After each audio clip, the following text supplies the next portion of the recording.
우리와 함께 보실 말씀은 요한복음 21장 말씀입니다. 요한복음의 마지막 장입니다. 저희가 얼마 전에 저희가 요한복음 13장을 공부를 했습니다. 그런데 빨리 이제 21장까지 왔습니다. 저희가 요한복음 13장을 공부를 할 때 예수님께서 제자들에게 내가 아버지께로 간다.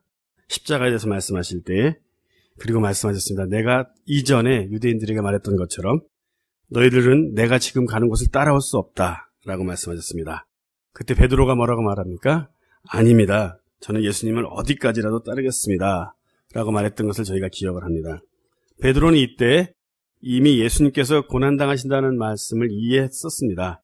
그래서 어디로 가신지 모르고 제가 예수님 따르겠습니다 라고 철없이 말한 것이 아니라 정말 예수님을 따라서 죽음이라도 각오하겠습니다.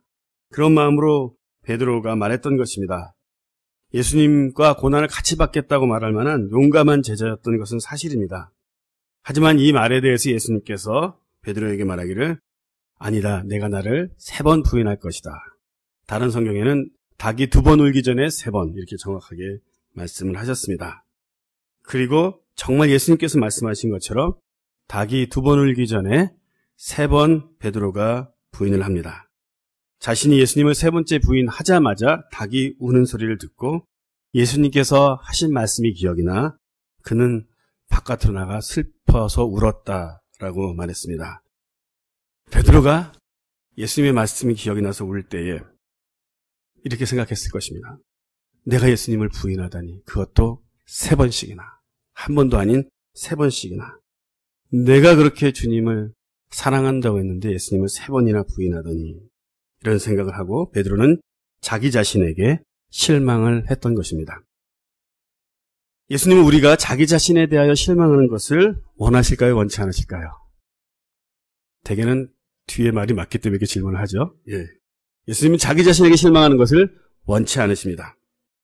그래서 오늘 설교 제목은 실망하셨습니까? 입니다. 자기 자신에게 실망하셨습니까? 한번 물어보십시오. 우리는 우리 자신들이 실패하고 실수할 때에 실망에 빠지기 쉽습니다. 그런데 그 실망을 자기 자신에게 1차적으로 한다는 것입니다. 혹시 오늘 이곳에 나와서 예배드리시는 분들 중에 자기 자신에게 실망하신 분들이 있으십니까? 그런 분들은 오늘 주님의 말씀을 통해서 주님을 만나는 시간이 되시기를 바랍니다. 주님께서 실망한 나를 만나주셔서 제자들을 만나주셔서 실망한 제자들을 만나주셔서 그를 회복하시는 것처럼 오늘 베드로를 회복하시는 것처럼 실망한 나 자신을 만나주셔서 회복해 주시는 그런 예배 시간이 되기를 저는 기도하고 오늘 왔고 이 말씀을 준비했습니다.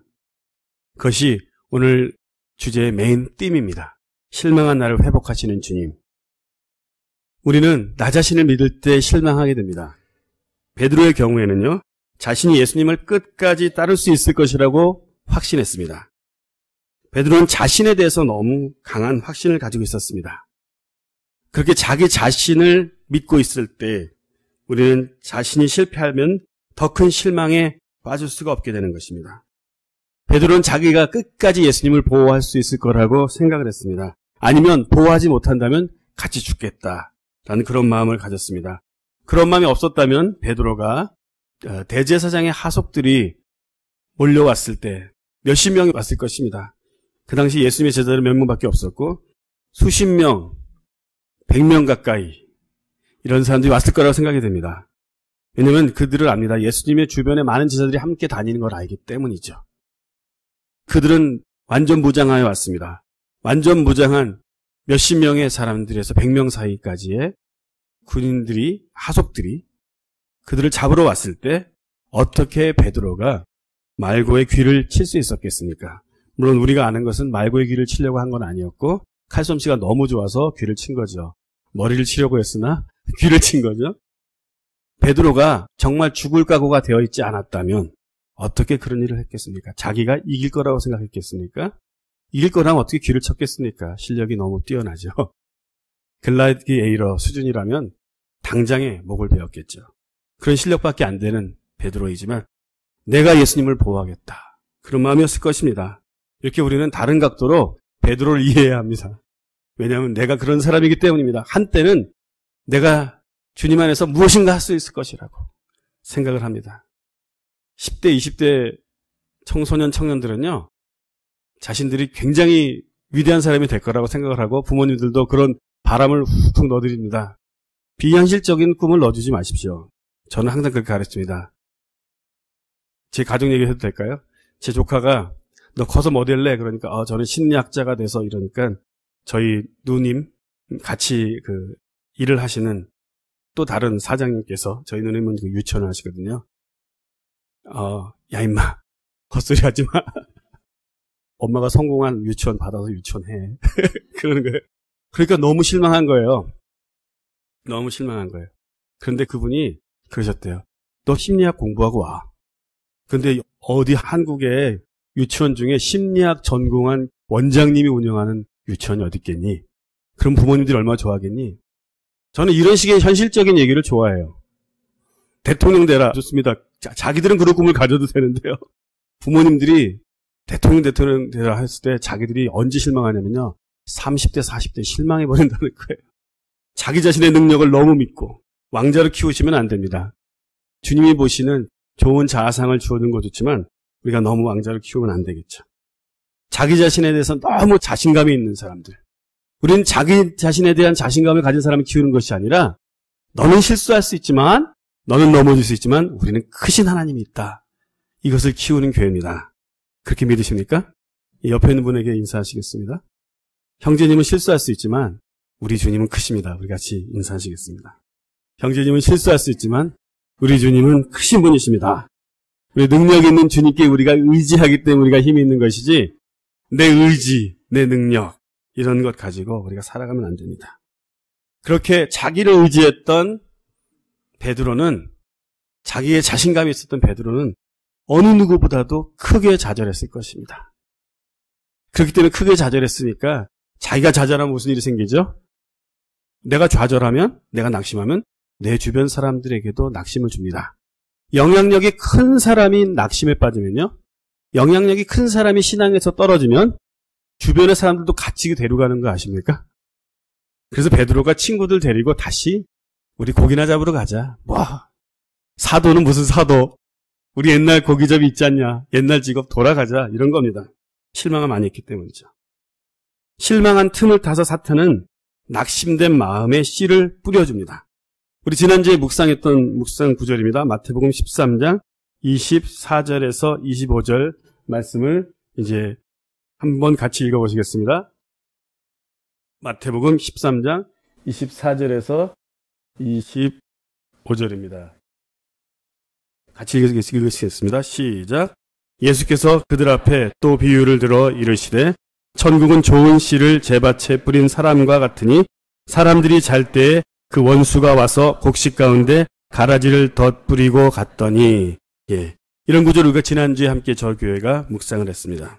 좋은 씨를 뿌리는 것 그리고 좋은 씨와 함께 가라지도 함께 뿌려진다라는 말씀이었죠. 그런데 좋은 씨를 주님께서 뿌리신다면 우리 삶 속에 우리가 잠잘 때 원수는 와서 곡식 가운데 가라지를 덧뿌리고 간다라는 말씀을 우리가 묵상했습니다. 밤에 잠자고 갈 때 우리가 원수의 일을 알지 못할 때는 말입니다.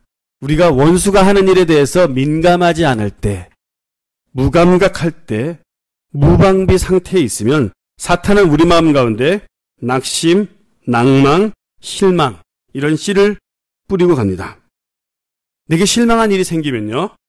우리는 주님을 잘 아는 사람들은 주님을 잘 배운 사람들은 실망한 일이 생기면 주님 앞에 나가야 합니다.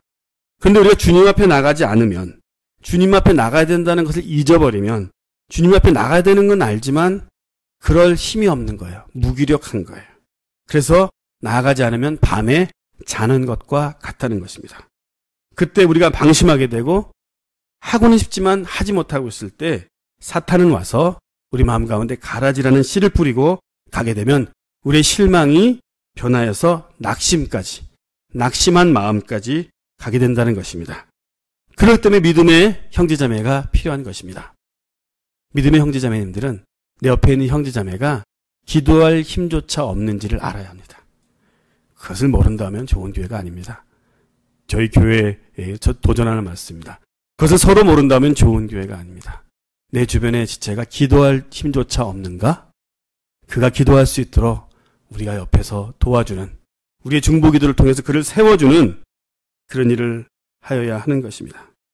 내가 혹시 방심하여서 내가 무방비상태로 혹시 원수가 내 마음 가운데 실망한 일에 대하여 계속 키워서 낙심이라는 것을 심어주진 않았나, 그런 가라지가 있는지 오늘 저희가 함께 주님 앞에서 우리 자신들을 보는 시간이 되었으면 좋겠습니다. 인터넷 뉴스를 많이 보시는 분들은 벌써 다 뉴스를 보셨겠지만 아메리카스 패스터라고 말하는 새들백 교회의 목적이 이끄는 삶을 쓴 새들백 교회의 담임 목사님이신 리고런 목사님의 아들이 지난주에 자살을 했습니다. 너무 많은 기독교인들에게 충격을 줬겠죠. 왜냐하면 리고런 목사님은 정말 미국의 목사다라는 그런 이야기를 들었습니다. 물론 제가 아는 것은 우리 갈보리 채플에서는 별로 그렇게 좋아하는 목사님은 아닌 걸로 알고 있습니다. 하지만 최근에 본인의 목회 방향이 잘못됐다고 회개하시고요.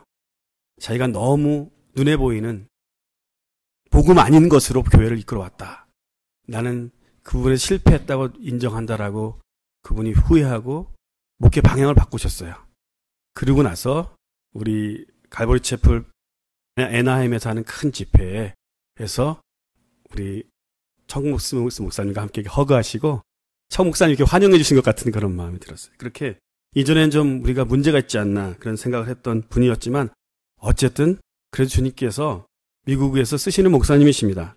우리가 이렇게 남을 막 비판하고 그러면 안 되겠죠. 그런데 문제가 무엇이냐면 이렇게 이런 유명한 목사님의 불행한 일이 생겼을 때 사람들은 어떻게 하냐는 것입니까? 판단한다는 것입니다. 그분의 목회가 실패했다는 등 그거 보라고 그런 목회를 하니까 아들이 그렇게 됐지. 이런 얘기를 한다는 것입니다. 사람들은 실현의 원인을 죄로 보는 성향이 있습니다. 하지만 저희 교회는 그것이 옳지 않다는 얘기를 잘 배우셔서 알 것입니다. 실현의 원인이 죄인 경우는 몇 %이다. 분명히 있다. 실현의 원인이 늘 우리의 죄 때문은 아니다라는 것을 알아야 합니다. 그렇기 때문에 우리 주변에 어떤 사람들에게 어려움이 있을 때 저거 무엇을 잘못해서 저렇게 됐을까? 이런 생각하는 것은 하나님이 원하는 마음이 아닙니다. 우리는 그 주변에 아픔을 가진 사람들을 위해서 기도해야 합니다. 이런 이야기를 사람들이 하고 있다는 얘기를 리고런 목사님이 아시겠습니까? 모르겠습니까? 아실 것입니다. 주변 사람들이 그렇게 판단하지 않을까?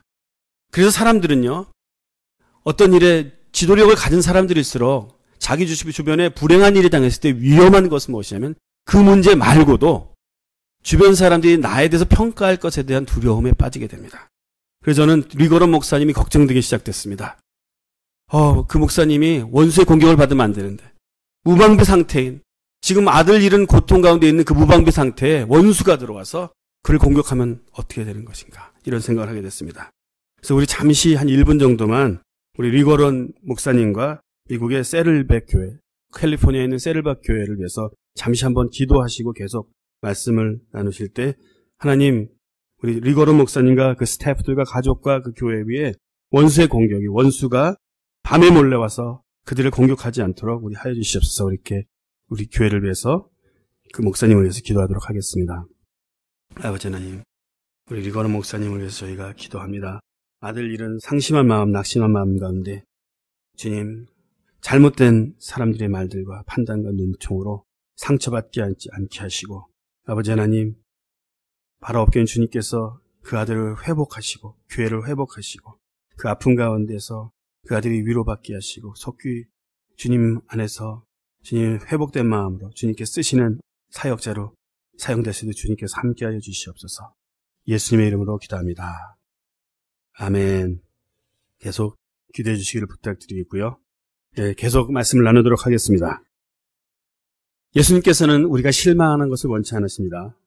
실망하게 되면 실망하는 곳에 무방비 상태인 그 마음 가운데 사탄이 들어와 낙심과 낭망이라는 잘못된 씨를 뿌리게 되는 것입니다. 그것이 자라서 열매를 맺게 되는 것입니다. 두 번째로 실망한 나를 찾으시는 예수님을 우리가 만나도록 하겠습니다. 실망에 빠진 제자들을 빨리 찾아주시는 예수님의 모습을 요한복음 20장과 누가복음 24장에서 저희가 보게 됩니다. 요한복음 20장에 무덤에 예수님이 계시지 않은 것을 알고 바로 막달라 마리아가 무덤 앞에서 슬피 울고 있었다고 했습니다. 여기에 15절부터 한번 보시겠습니다.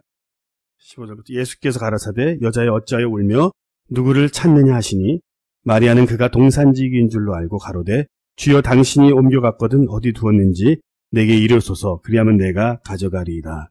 예수께서 마리아야 하시거늘 마리아가 돌이켜 히브리 말로 라보니여 하니 이는 선생님이라. 이렇게 15절과 16절에 보면 예수님께서 실망하고 있는 낙심하고 있는 마리아를 빨리 속히 찾아오시는 그런 예수님의 모습을 볼 수 있습니다. 마리아가 그 낙심하여서 오래 가지 않게 하시는 그 예수님의 모습을 보게 됩니다.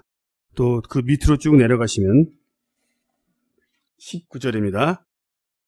낙심하고 있는 제자들에게 찾아오신 예수님입니다. 이날 곧 안식 후 첫날 저녁 때 제자들이 유대인들이 두려워하여 모인 곳에 문을 닫았더니 예수께서 오사 가운데 서서 가라사대 너에게 평강이 있을지어다. 이 말씀을 하시고 손과 옆구리를 보이시니 제자들이 주를 보고 기뻐하였더라. 낙심 가운데 있는 제자들을 찾아오셔서 그들에게 평강과 기쁨을 주시는 예수님을 우리는 이 시간에 또 보게 됩니다. 세 번째로 도마에게 찾아오신 예수님입니다. 도마에게 찾아오신 예수님이 26절부터 28절까지입니다. 여드레를 지나서 제자들이 다시 집 안에 있을 때 도마도 함께 있고 문들이 닫혔는데 예수께서 오사 가운데 서서 가라사대 너에게 평강이 있을지어다 하시고 도마에게 이르시되 내 손가락을 이리 내밀어 내 손을 보고 내 손을 내밀어 내 옆구리에 넣어보라. 그리하고 믿음 없는 자가 되지 말고 믿는 자가 되라.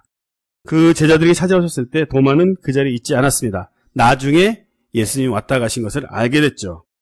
예수님은요 어느 누구도 제외되는 것을 원치 않으십니다. 여드레 지나도록 도마는 아직도 주님이 부활하신 걸 알지 못하여 아직도 낙심하고 있습니다. 내가 3년 동안 주님을 쫓아다녔는데 나는 무엇인가? 이렇게 낙심하고 있는 도마에게 나타나셔서 그를 회복하시는, 그래서 그에게 믿음 없는 자가 되지 말고 보지 않고도 믿는 자가 되는 그런 위대한 신앙을 회복시켜주는 그런 일을 하셨습니다. 그리고 누가복음 24장에 또 다른 스토리를 보시겠습니다. 누가복음 24장 13절에서 32절에 보면 엠마오 마을로 가는 제자들, 엠마오 마을로 가는 두 제자, 모르시나요? 그런 찬양이 있습니다. 오래된 찬양입니다. 본문이 오늘 요한복음 본문과 비슷할 정도로 깁니다. 함께 읽으시면서 본문 안에서 스토리를 이해하도록 하겠습니다. 같이 읽겠습니다. 시작. 그날에 그들 중 둘이 예루살렘에서 분이 되는 엠마오라 하는 마을로 가면서 이 모든 된 일을 서로 이야기하더라.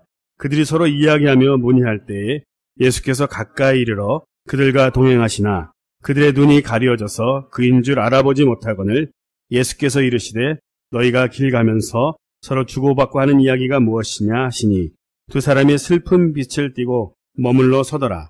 그 한 사람이 글로바라 하는 자가 대답하여 가로되 당신이 예루살렘에 체류하면서도 요즘 거기서 된 일을 혼자만 알지 못하느냐? 이르시되 무슨 일이냐? 이르되 나사렛 예수의 일이니 그는 하나님과 모든 백성 앞에서 말과 일에 능하신 선지자이거늘 우리 대제사장들과 관리들이 사형 판결을 넘겨주어 십자가에 못 박았느니라. 우리는 이 사람이 이스라엘을 속량할 자라고 바랐노라. 이뿐 아니라 이 일이 일어나 지가 사흘이요 또한 우리 중에 어떤 여자들이 우리를 놀라게 하였으니 이는 그들이 새벽에 무덤에 갔다가 그의 시체는 보지 못하고 와서 그가 살아나셨다 하는 천사들이 나타남을 보았다 함이라. 또 우리와 함께한 자 중에 두어 사람이 무덤에 가 과연 여자들이 말한 바와 같음을 보았으나 예수는 보지 못하였느니라 하거늘 이르시되 미련하고 선지자의 이 말한 모든 것을 마음에 더디 믿는 자들이여 그리스도가 이런 고난을 받고 자기의 공영광에 들어가야 할 것이 아니냐 하시고 이에 모세와 모든 선지자의 글로 시작하여 모든 성경에 쓴 바 자기에 관한 것을 자세히 설명하시니라. 그들이 가는 마을에 가까이 가매 예수님 더 가려 하는 것 같이 하시니 그들이 관건하여 이르되 우리와 함께 유하사이다. 때가 저물어 가고 날이 이미 기울었나이다 하니 이에 그들과 함께 유하로 들어가시니라. 그들과 함께 음식 잡수실 때 떡을 가지사 축사하시고 떼어 그들에게 주시니 그들의 눈이 밝아져 그인 줄 알아보더니 예수는 그들에게 보이지 아니하시니라. 그들이 서로 말하되 길에서 우리에게 말씀하시고 우리에게 성경을 풀어주실 때 우리 속에서 마음이 뜨겁지 아니하더냐 하고. 마지막 구절을 같이 읽겠습니다. 그들이 서로 말할 때 이 부분을 같이 읽겠습니다. 시작. 그들이 서로 말하되 길에서 우리에게 말씀하시고 우리에게 성경을 풀어주실 때 우리 속에서 마음이 뜨겁지 아니하더냐 하고. 이들이 이렇게 말했습니다. 우리는 말에 능한 그 하나님 앞에 말과 일에 능하신 그 선지자가 이스라엘을 속량할 자라고 바랬습니다. 그가 우리 민족을 고통 가운데서 건져주실 분이라고 믿었었습니다. 그런데 그가 죽었습니다. 그런데 어떤 여인들이 말이 그가 부활했다고 말하나 아직도 그 제자들이 그의 부활한 모습을 보지 못했습니다. 이런 마음, 낙심한 마음으로 엠마오라는 마을로 돌아가고 있는 그런 두 제자에게 예수님께서 찾아오셔서 말씀을 풀어주실 때 마지막 구절에 뭐라고 말합니까? 그분이 우리에게 말씀을 풀어주실 때 우리 마음이 버닝하지 않더냐. 이런 말입니다. 우리 마음에 불이 타오르지 않더냐. 이런 말입니다. 우리 마음이 낙심하면요. 우리 마음이 차가워집니다. 식어버립니다. 우리 마음에 이전에 있었던 열정이 없어집니다. 그런 우리들에게 주님께서는 찾아오셔서 그 마음에 다시 불을 지펴주기 원하십니다. 낙심하신 분들이 있으십니까? 제가 그 물어봤습니다. 낙심하셨습니까? 그렇다면 우리 주님께서 우리의 첫사랑을, 우리의 첫 열정을, 주님을 섬기고 싶은 그 소망을 불태워주시기를 우리가 기도해야 되겠습니다. 낙심하다 보니까 잃어버린 꿈이 있습니까? 내가 주님을 위해서 이렇게 살고 싶다? 그런 꿈을 잃어버리지 마십시오. 주님이 여러분들을 회복하시고 그 꿈을 다 이루실 분이십니다. 아멘. 이제 요한복음 21장 본문으로 들어가겠습니다. 본문이 좀 길지만 제가 오늘 설교는 거의 다 끝났습니다. 설교가 짧기 때문에 본문을 많이 읽을 수 있는 특권이 있는데 설교를 준비 안 했기 때문이 아니고요. 설교 말씀을 읽기만 해도 우리 주님께서 말씀을 통해서 우리에게 직접 말씀을 하시죠. 그래서 함께 21장을 또박또박 아까같이 빨리 읽지 말고요. 또박또박 읽도록 하겠습니다. 한 절씩 읽겠는데 제가 홀수절을 여러분들의 짝수절을 읽겠습니다. 그 후에 예수께서 디베랴 바다에서 또 제자들에게 자기를 나타내셨으니 나타내신 일이 이러하니라.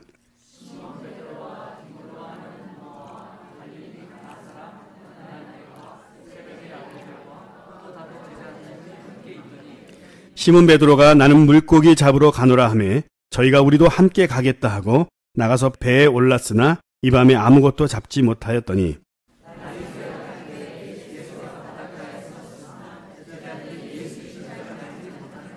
예수께서 이르시되 얘들아 너희에게 고기가 있느냐 대답하되 없나이다.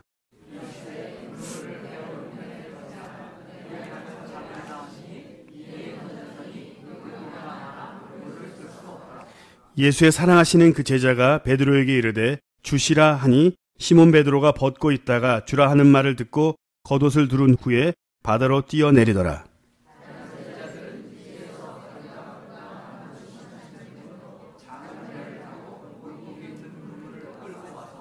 육지에 올라오니 숯불이 있는데 그 위에 생선이 놓였고 떡도 있더라. 시몬 베드로가 올라가서 그물을 육지에 끌어올리니 가득히 찬 큰 고기가 153마리라 이같이 많으나 그물이 찢어지지 아니하였더라.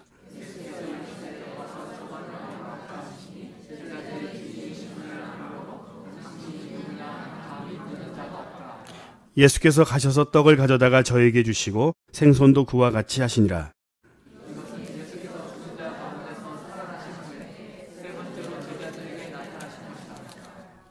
저희가 조반 먹은 후에 예수께서 시몬 베드로에게 이르시되 요한의 아들 시몬아 내가 이 사람들보다 나를 더 사랑하느냐 하시니 가로되 주여 그러하외다. 내가 주를 사랑하는 줄 주께서 아시나이다. 가라사대 내 어린 양을 먹이라 하시고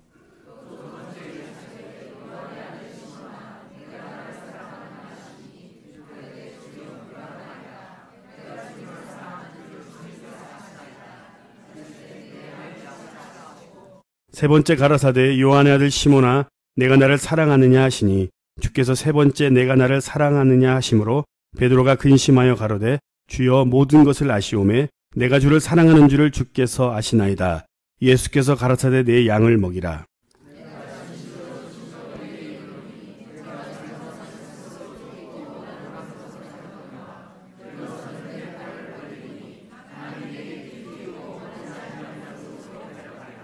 이 말씀을 하심은 베드로가 어떠한 죽음으로 하나님께 영광을 돌릴 것을 가리키심이로라.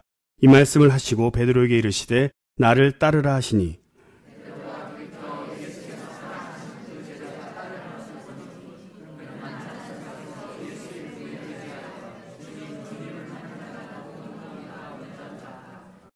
이에 베드로가 그를 보고 예수께 여짜오되 주여 이 사람은 어떻게 되겠삼나이까?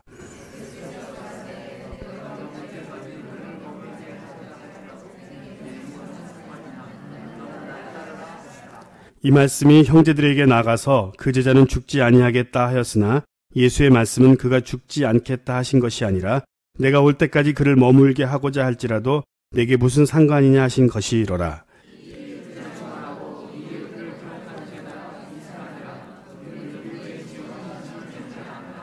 같이 읽겠습니다. 예수의 행하신 일이 이외에도 많으니 만일 낱낱이 기록된다면 이 세상이라도 이 기록된 책을 두기에 부족할 줄 아노라. 아멘. 오늘 본문에서 보면은 실망한 제자들을 찾아오시는 예수님의 모습을 볼 수가 있습니다. 밤새 낚시를 하느라고 물고기를 잡느라고 지쳐있을, 그렇지만 고기 한 마리도 잡지 못한 낙심하고 있는, 지쳐있는 그들을 찾아오셔서 그들을 위하여 모닥불을 피시고 그들을 맞이해 주십니다. 밤새 낚시해서 추운 그 몸들. 이스라엘이 더운 곳이 아닙니다. 저희가 사는 바하캘리포니아하고 날씨가 거의 아이덴티컬하다고 그런 말 하는데 좀 더 덥죠. 여름에도 덥고. 하지만 밤에는 춥습니다. 밤새 낚시를 하고 또 베드로는 어떻습니까? 그냥 배 타고 가도 되는데 베드로는 특이한 일을 항상 하죠. 물로 뛰어들어서 수영을 해서 갔습니다. 그래서 몸이 얼마나 춥겠습니까? 차가운 물입니다. 몸이 얼마나 춥겠습니까? 그것처럼 베드로의 마음이 손과 발이 차가운 것처럼 그 차가운 그 베드로를 따뜻한 모닥불로 맞이하시면서 그의 마음을 녹이시는 예수님의 사랑을 몇 주 전에 저희가 한번 보았습니다. 이와 같이 예수님께서는 베드로를 뿐만 아니라 다른 제자들도 회복하시기 위한 계획을 이루시기 위하여 다시 한번 제자들을 찾아오시는데 이것이 세 번째 제자들을 찾아오신 것이다. 이렇게 말씀하십니다. 예수님께서 실망한 나를 회복하시는 사역을 하십니다. 실망한 나를 회복하시는 예수님. 예수님께서 여기에서 세 번 베드로에게 질문을 하는 장면을 봅니다. 에로스, 필레오, 아가페. 에로스는 남녀의 사랑, 그런 사랑들, 그리고 필레오는 우정, 세 번째는 아가페는 신적인 사랑.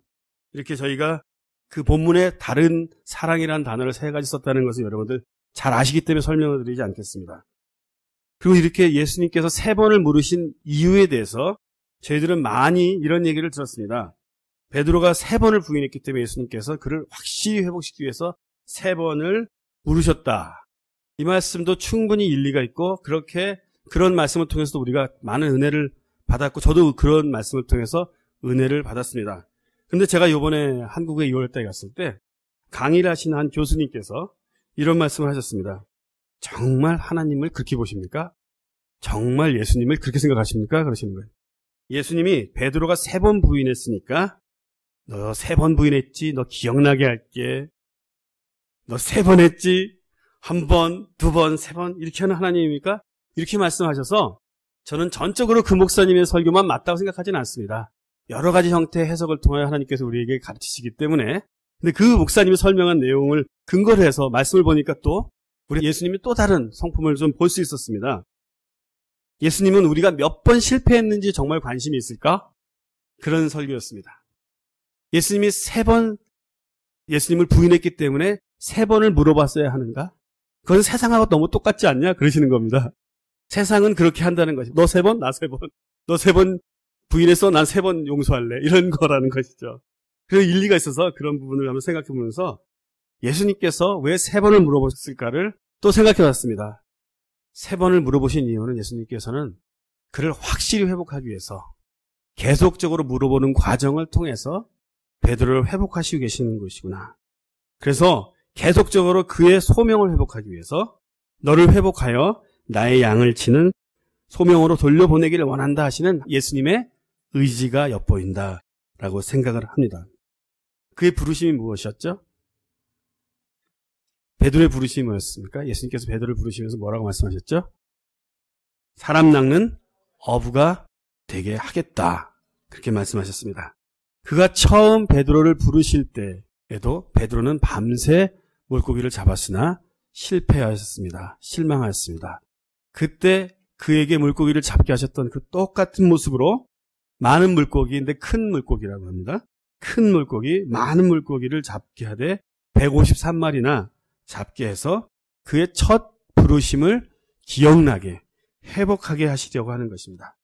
그리고 그 말씀대로 베드로는 성경을 이제 몇 장만 넘기시면 사도행전 2장에 두 장만 넘기시면 사도행전 2장에 성령을 받고 성령 세례를 받고 그가 나아가서 전도할 때 3,000명의 사람을 전도하는 베드로의 모습을 보게 됩니다. 이렇게 예수님께서 베드로를 회복하신 것입니다. 베드로를 회복하시고 성령을 통해서 완전히 회복하셨을 때 베드로는 나아가서 전도할 때 이런 놀라운 전도자가 됐습니다. 그뿐만 아니라 사도행전 3장에 보면 미문 앞에 앉아있는 안진뱅이를 베드로와 요한이 내게는 근과 의문 없으나 곧 나사렛 예수 그리스도로 명하느니 일어나 걸으라 했을 때 그가 뛰면서 걸으면서 어디로 갔다가 성전 안으로 들어가서 성전에서 나는 걸었네 뛰었네 찬양했네 나는 걸었네 뛰었네 찬양했네 곧 나사렛 예수 이름으로 일어나 걸으라. 이 사건이 있을 때 많은 사람들이 이로 인하여 예수님을 믿었는데 이 사건으로 인하여 5,000 패밀리가 5,000 가정이라고 하면 적어도 2만 명이 예수님을 믿었다는 거죠. 급속히 초대교회가 생겨나는 배경 안에 베드로의 이 두 번의 사건을 보면서 153명이 아니라 수만 명을 예수님께 돌아오게 하는 불과 며칠 사이에 진짜 불과 며칠 사이에 이런 기적적인 회복을 이루시는 이 예수님의 빨리 회복하시는 예수님의 사역이 멋있지 않습니까? 이 말씀을 여러분들에게 나누면서 말씀을 마무리합니다. 실망하여 머물러 있게 되면 주님께서는 그런 우리들을 찾아오셔서 우리에게 사명을 회복하십니다. 우리가 실망하여 머물러 있게 되면 우리는 주님의 사명을 이루지 못하게 됩니다. 그것에 머물러 있지 말도록 주님께서 나를 따르라 베드로에게 말씀하시면서 이제 내가 너에게 준 소명을 따르고 내가 살았던 그 삶을 너희도 따르라 이렇게 말씀하십니다. 내가 실망하여 예전에 주님께서 나를 쓰실 거라고 생각했던 것을 따르지 않고 있었던 분들이 있으시다면 이제 가만히 있을 때가 아닙니다. 이제 머물러 있지 마십시오. 액션을 취하십시오. 주님께서 나에게 말씀을 가르치실 때 우리 마음에 불이 타는 것을 느끼지 못했니? 친구들이 말하는 것처럼 우리 마음에 주님의 불을 태워주시옵소서. 우린 이런 기도를 우리가 하여야 합니다. 다른 이들로부터 실망하셨습니까? 또 자기 자신에 대해서 실망했습니까? 존경하는 분을 내게 실망을 하셨습니까? 아니면 하나님께 실망하셨습니까? 그런 우리를 주님께서는 회복시키기 원하십니다. 주님께서는 오늘 실망한 우리를 회복하심으로 엠마오 마을로 내려가던 그 제자들의 마음에 식었던 차가웠던 마음에 낙심한 마음에 불을 지펴주셨듯이 갈릴리 호숫가에서 생선과 떡을 구워주셨듯이 엠마오 마을에서 만났던 그 제자들에게도 떡을 구워주셨다고 하셨어요. 제자들에게도 생선과 떡을 구워주셨습니다. 그렇게 우리가 주님으로부터 회복의 양식을 먹어야겠습니다. 여러분 상상해 보십시오. 주님께서 여러분 앞에 앉으셔서 따뜻한 인절미를 구우셔서 아침 안 드시고 오신 분들 배고프시겠죠. 네가 얼마나 배고픈데 예배를 드리고 있니? 이 떡을 먹어라. 떡이신 예수님께서 자기 자신을 우리에게 주심으로 이 떡을 먹고 회복되라 하시는 음성을 들으시겠습니다. 들으시면서 함께 한번 찬양하시겠습니다.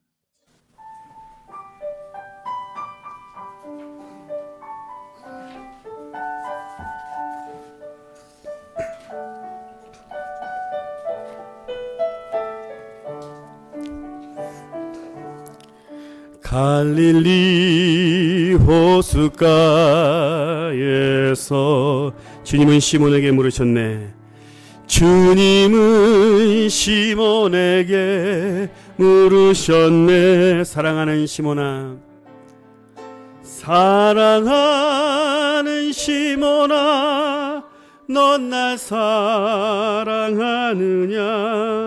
오 주님 당신만이 옆에 있는 분을 보시고 이제 옆에 있는 분의 눈을 보고 찬양하시는 거예요. 짝을 지시고 갈릴리 호숫가에서 옆에 있는 분의 이름을 불러주십시오. 주님은 현수에게 물으셨네. 사랑하는 누구야? 이름을 부르십시오.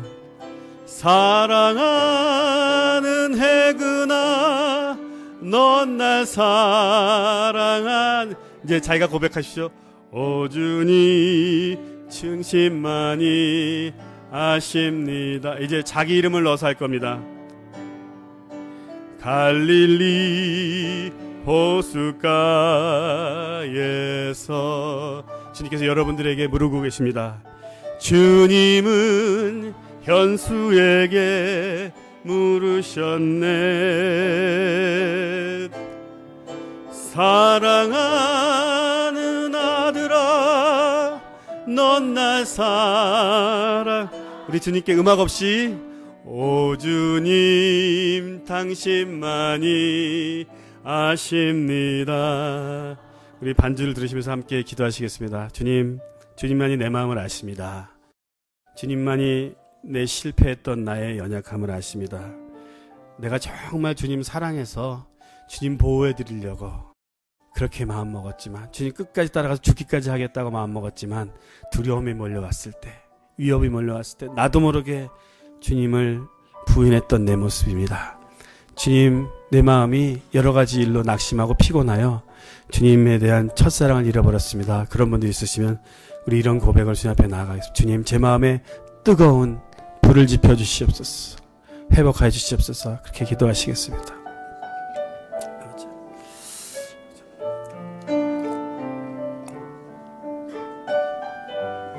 아버지 하나님, 주님 감사합니다. 아버지,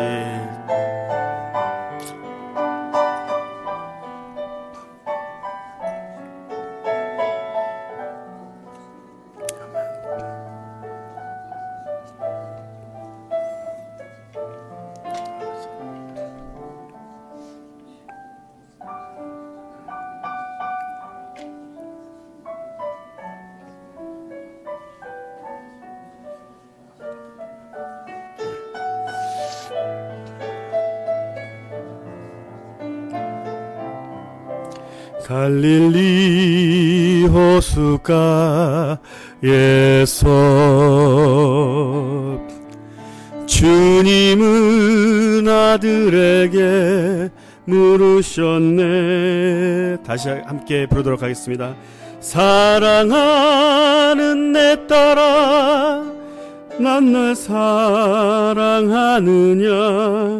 오 주님 당신만이 아십니다. 주님, 우리를 아십니다. 주님 사랑합니다. 주님을 따라갈 수 있는 힘을 주시고 우리 마음 가운데 뜨거운 성령의 불을 회복시켜 주시옵소서. 주를 향한 열정이, 주를 향하여서 주를 위하여 살겠다고 했던 우리의 꿈이 회복되게 하여 주시옵소서. 감사드리고 예수님의 이름으로 기도합니다. 아멘.